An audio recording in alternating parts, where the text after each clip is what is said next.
Good morning pharmacist.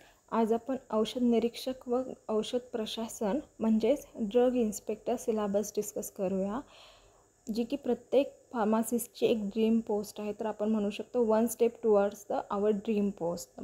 तर त्याआधी आपण आज सिलेबस डिस्कस करणार आहोत. तर त्याच्या आधी आपण परीक्षेचे स्वरूप बघूया.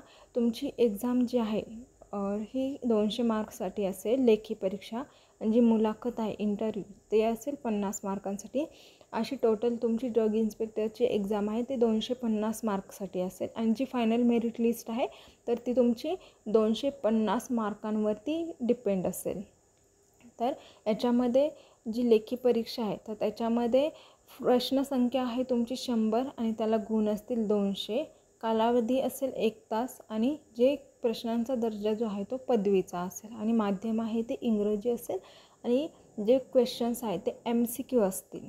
याच्यामध्ये निगेटिव्ह मार्किंग सिस्टीम आहे, म्हणजेच 1/4 निगेटिव्ह मार्किंग आहे. तर आपण म्हणू शकतो जर 4 क्वेश्चन तुमचे चुकत असतील तर त्याच्यासाठी तुमचा एका प्रश्नाचे गुण वजा होते, म्हणजेच 2 मार्क्स वजा होतील. तर आपण सिलेबस डिस्कस करूया. तर सिलेबस हा तुमचा 5 पार्टमध्ये डिवाईड झालेला आहे. तर 1 बाय 1 आपण डिस्कस करूया. तर फर्स्ट पार्ट आहे तुमचा फिजिओलॉजी, पॅथोफिजिओलॉजी, फार्माकोलॉजी अँड टॉक्सिकोलॉजी. खूप महत्त्वाचे पार्ट्स आहेत ते. तर त्याच्यामध्ये फर्स्ट आहे फिजिओलॉजी. फिजिओलॉजीमध्ये ब्लड हा जो चॅप्टर आहे तर खूप महत्त्वाचा आहे. तर फर्स्ट आहे ब्लड. इम्पॉर्टंट पार्ट आहे composition and functions of blood element, then coagulation of blood, then blood groups, blood component manufacturing, whole human blood आणि ब्लड बँक. म्हणजे त्याच्यामध्ये ऑपरेशन्स और रिक्वायरमेंट्स हा जो ब्लड बँकचा डाटा आहे तो महत्त्वाचा आहे. देन सेकंड आहे पॅथोफिजिओलॉजी. पॅथोफिजिओलॉजीमध्ये तुम्हाला माहीत आहे तर आपण डिसीजचा स्टडी करतो. तर कोणकोणतं आहेत तर STD, then AIDS, then hypersensitivity and HBsAg. तर हे ड्रग्स तुम्हाला स्टडी करायचे. नेक्स्ट सगळ्यात महत्त्वाचा पार्ट आहे फार्माकोलॉजी. फार्माकोलॉजी म्हटलं की तुम्हाला क्लासिफिकेशन परफेक्ट करायचंच आहे. तर फार्माकोलॉजीच्या अंडर काय काय येत आहे ते आपण बघूया. तर factors modifying drug action, drug affecting coagulation, then anti hypertensive drug. खूप महत्त्वाचं क्लासिफिकेशन आहे, तोंडपाठच करायचं आहे. Then antipyretic classification, analgesic, antitussive drug, sedative drugs, hypnotics, opioid drugs, NSAID, then local anaesthesia, chemotherapeutic agents like anti cancer drug. खूप महत्त्वाचं आहे anti cancer drug classification, तोंडपाठच करा.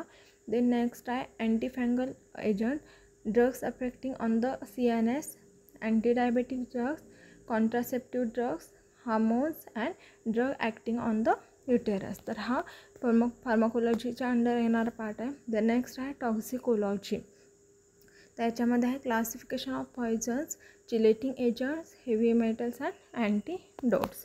द नेक्स्ट पार्ट आहे मायक्रोबायोलॉजी. मायक्रोबायोलॉजीमध्ये आहे sterilization process, aseptic techniques, disinfections, pyrogens, LAL test. खूप महत्त्वाचे आहे, पाठ करून ठेवा. असे ऑफ अँटीबायोटिक्स और vitamins, biochemical, serological, virological techniques, BOD, then different media, microbial drugs, drug resistance, microbial limit test, pathogenic organism of common occurrence. The next part आहे biochemistry and chemistry of drugs and pharmaceutics.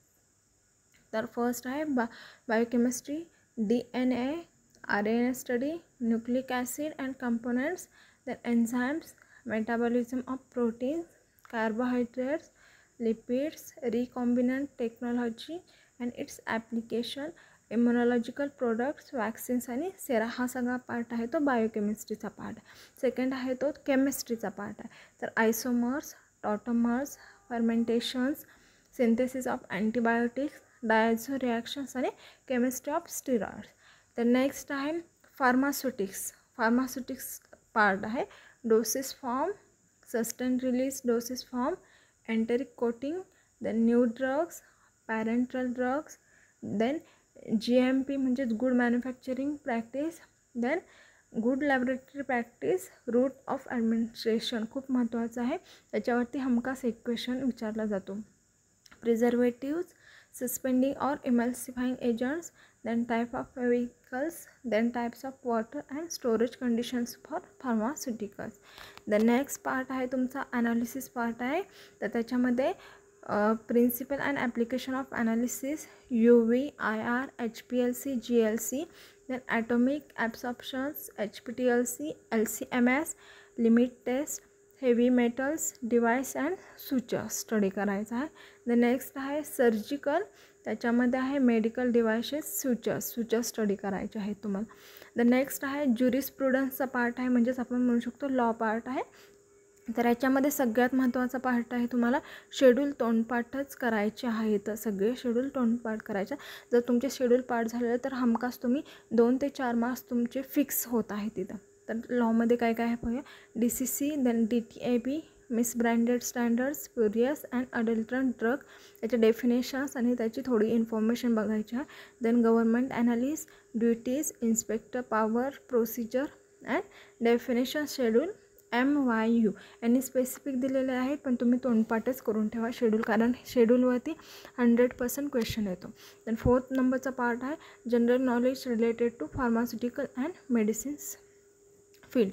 तर त्याच्यामध्ये काय काय बघायचं, तर first आहे national health programme, then second आहे DPCO, NPPA, then narcotic drugs, then poisons and antidote. ह्याच्यावरती पण 100% क्वेश्चन येतो, त्याच्यामुळे हे पाठच करा, poisons and antidote. The next आहे essential drugs, then central drug authority, nutraceuticals, magic remedies acts and rules, then import of drugs and cosmetic act. The next आहे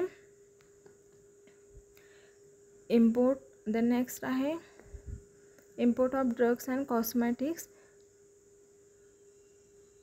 Central Drug Laboratory, WHO, GMP and identification, current events, Consumer Protection Acts and Right to Information Act. आणि last part जो आहे तर त्याला आपण intelligence taste आहे. तर त्याच्यामध्ये तुम्ही किती क्विकली आन्सर करू शकता आणि ॲक्युरेटली आन्सर देत आहात, तर इंटेलिजन्स टेस्ट आहे.